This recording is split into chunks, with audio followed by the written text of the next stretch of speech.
প্রায় এক যুগ শাহজালাল আন্তর্জাতিক বিমানবন্দরের রানওয়েতে পরিত্যক্ত অবস্থায় পড়ে থাকার পর 12টি উড়োজাহাজ স্ক্র্যাপ হিসেবে বিক্রি করার উদ্যোগ নিয়েছে বেসামরিক বিমান চলাচল কর্তৃপক্ষ।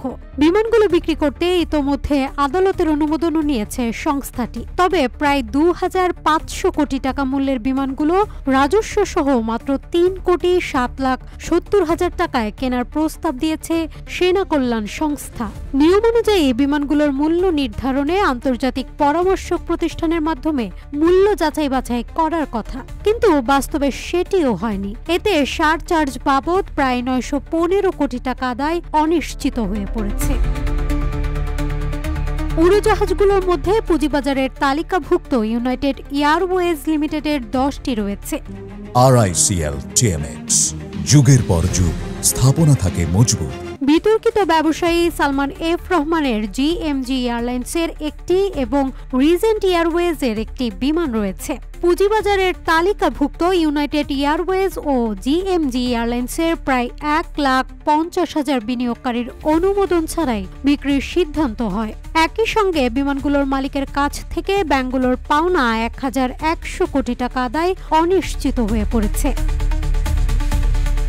ইউনাইটেড এয়ারের 12টি বিমানের মালিক 1,50,000 বিনিয়োগকারী। তার মধ্যে 10টি বিক্রি করার সিদ্ধান্তে বিনিয়োগকারীদের আড়াল করা হয়েছে। ব্যাংকগুলোকেও ঋণ পরিশোধ গ্যারান্টি না দিয়ে এবং পুঁজিবাজার নিয়ন্ত্রক সংস্থাকে BSEC-কে অন্ধকারে রেখে বিক্রির সিদ্ধান্ত নিয়েছে বেবিচক।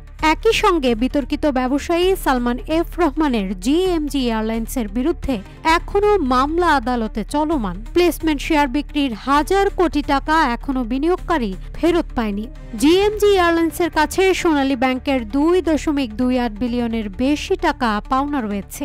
বিমান সংস্থাটির 50% বেক্সিমকো গ্রুপের বা মালিক সালমান এফ রহমানের ধানমন্ডি বাড়ি নিলামের চেষ্টা করেও পরে ব্যর্থ হয় ব্যাংক।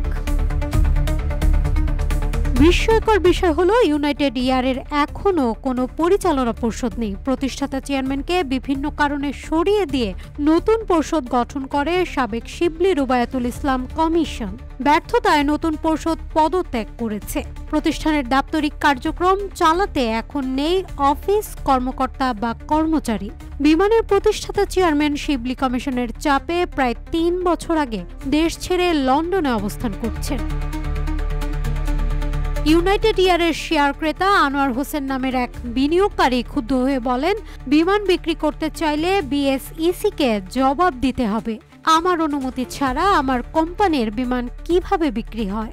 ব্যাংকগুলোর ঋণের কি হবে? সব সুরাহা করে বেবিচক বিক্রি করতে পারবে। না হলে দেশের সব বিনিয়োগকারী মিলে আন্দোলন করব, মানববন্ধনে যাব। অন্তর্বর্তী সরকার প্রধান ডক্টর ইউনূসকে আমরা আগেই চিঠি দিয়ে জানিয়েছি। আমি আমার বিনিয়োগের গ্যারান্টি চাই, বলেন আনোয়ার হোসেন।